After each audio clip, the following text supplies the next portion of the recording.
परमेश्वर के दैनिक वचन। परमेश्वर का भय मानने का आरंभिक बिंदु उसके साथ परमेश्वर के समान व्यवहार करना है।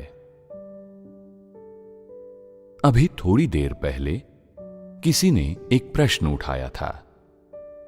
ऐसा कैसे है कि हम परमेश्वर के बारे में अय्यूब से अधिक जानते हैं, फिर भी हम परमेश्वर का आदर नहीं कर पाते?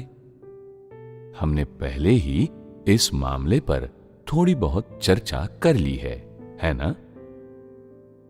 वास्तव में इस प्रश्न के सार पर हम पहले भी चर्चा कर चुके हैं।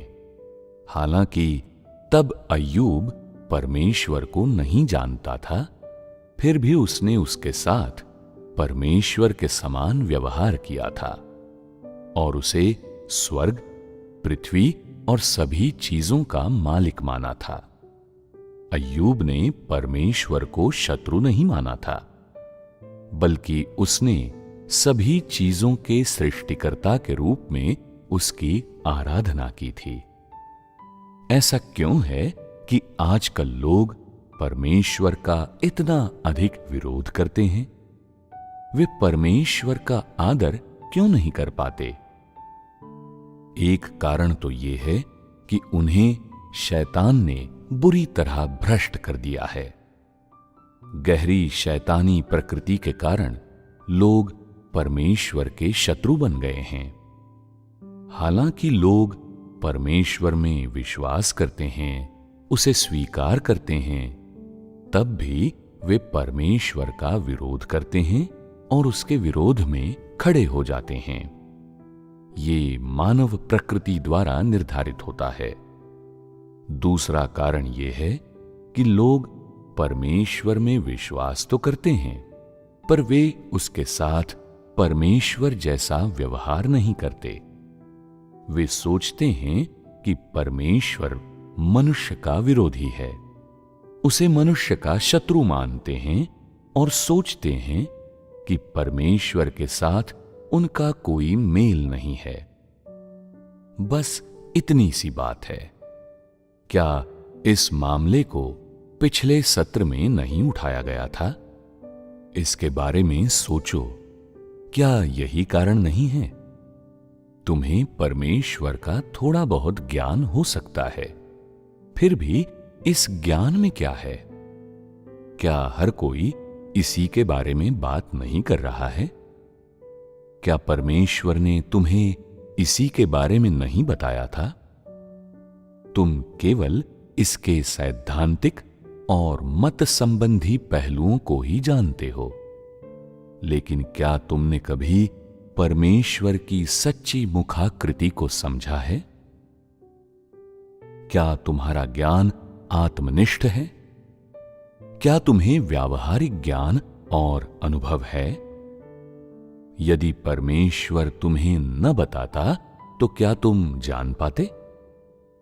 तुम्हारा सैद्धांतिक ज्ञान वास्तविक ज्ञान नहीं दर्शाता।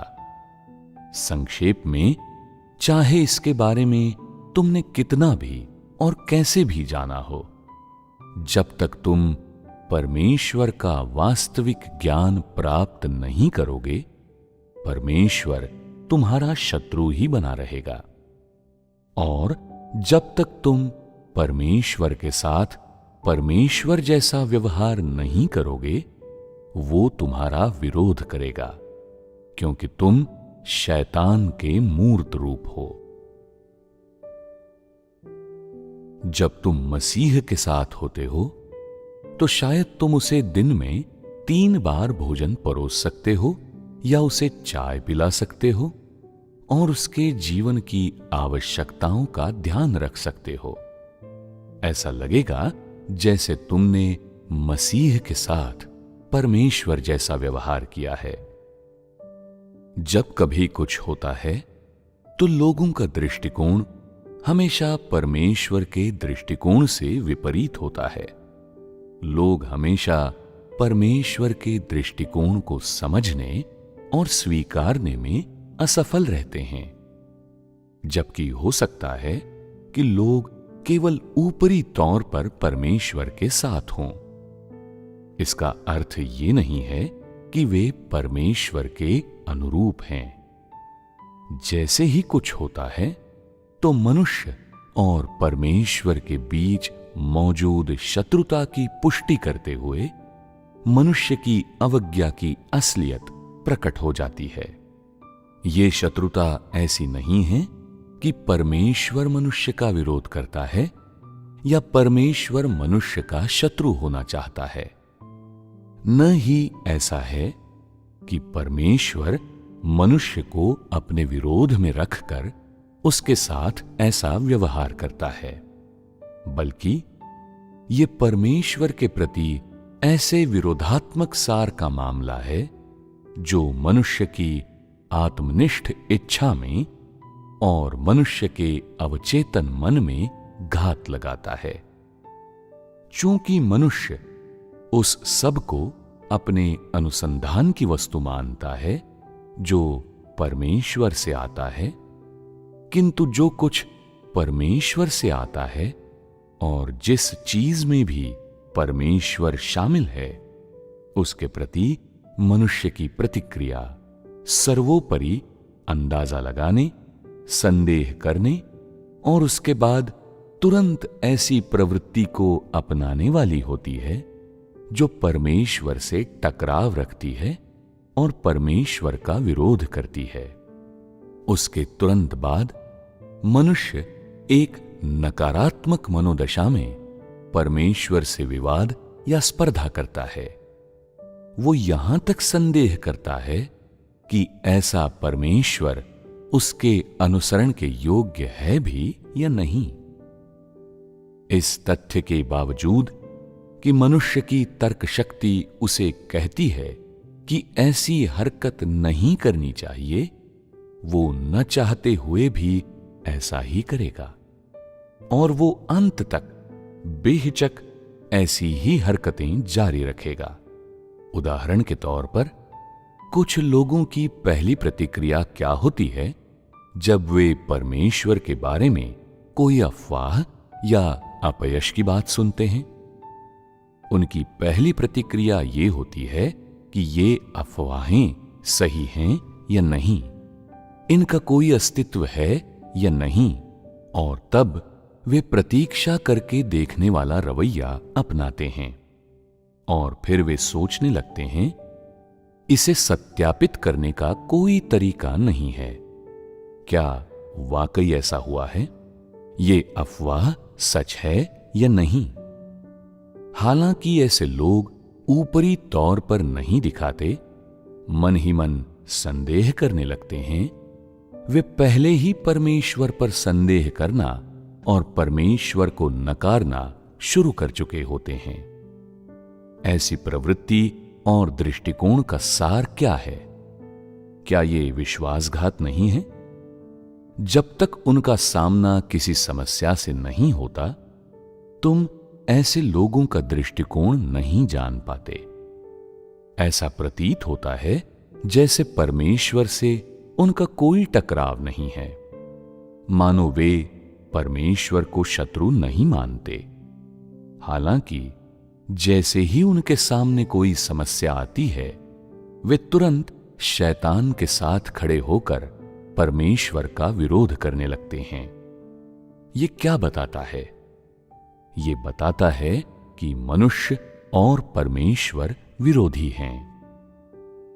ऐसा नहीं है कि परमेश्वर मनुष्य को अपना शत्रु मानता है, बल्कि मनुष्य का सार ही अपने आप में परमेश्वर के प्रति शत्रुतापूर्ण है।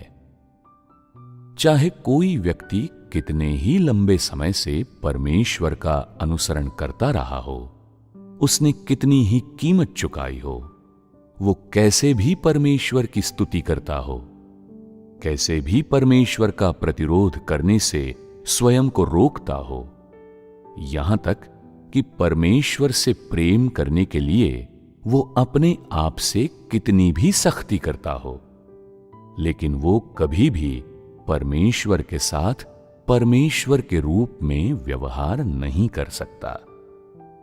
क्या ये मनुष्य के सार से निर्धारित नहीं होता?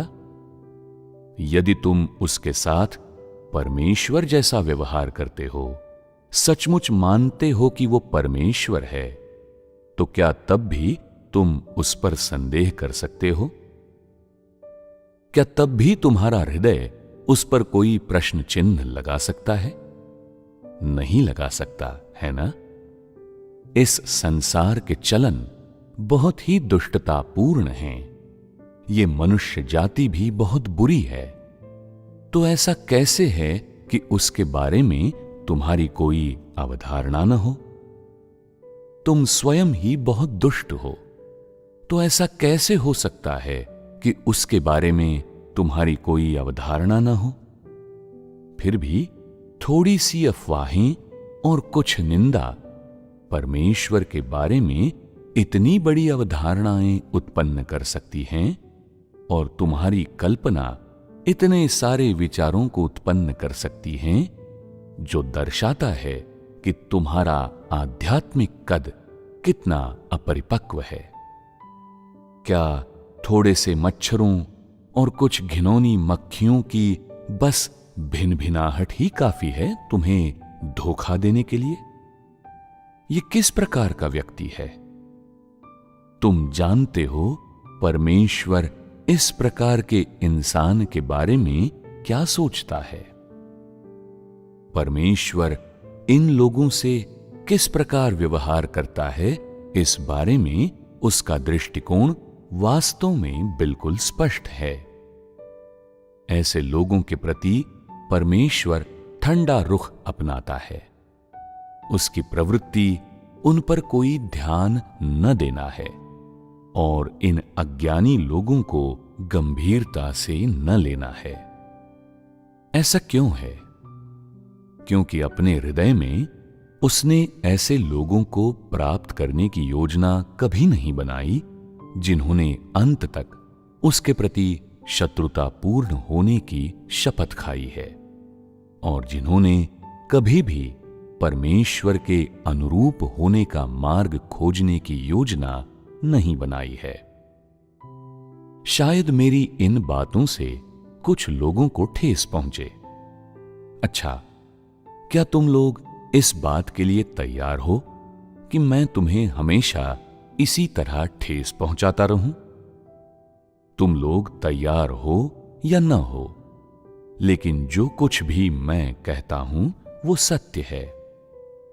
यदि मैं हमेशा इसी तरह से तुम लोगों को ठेस पहुंचाऊं, तुम्हारे कलंक उजागर करूं, तो क्या इससे तुम्हारे हृदय में बसी परमेश्वर की ऊंची छवि प्रभावित होगी? नहीं होगी। मैं मानता हूं कि नहीं होगी, क्योंकि तुम्हारे हृदय में कोई ईश्वर है ही नहीं। वो ऊंचा परमेश्वर जो तुम्हारे हृदय में निवास करता है, जिसका तुम लोग दृढ़ता से समर्थन और बचाव करते हो, वो परमेश्वर है ही नहीं, बल्कि वो मनगढ़ंत इंसानी कल्पना है। उसका अस्तित्व ही नहीं है।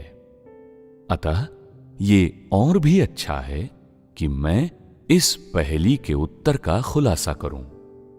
क्या ये संपूर्ण सत्य को उजागर नहीं करता? वास्तविक परमेश्वर वो नहीं जिसके होने की कल्पना मनुष्य करता है। मुझे आशा है कि तुम लोग इस वास्तविकता का सामना कर सकते हो, और ये परमेश्वर के बारे में तुम लोगों के ज्ञान में सहायता करेगा।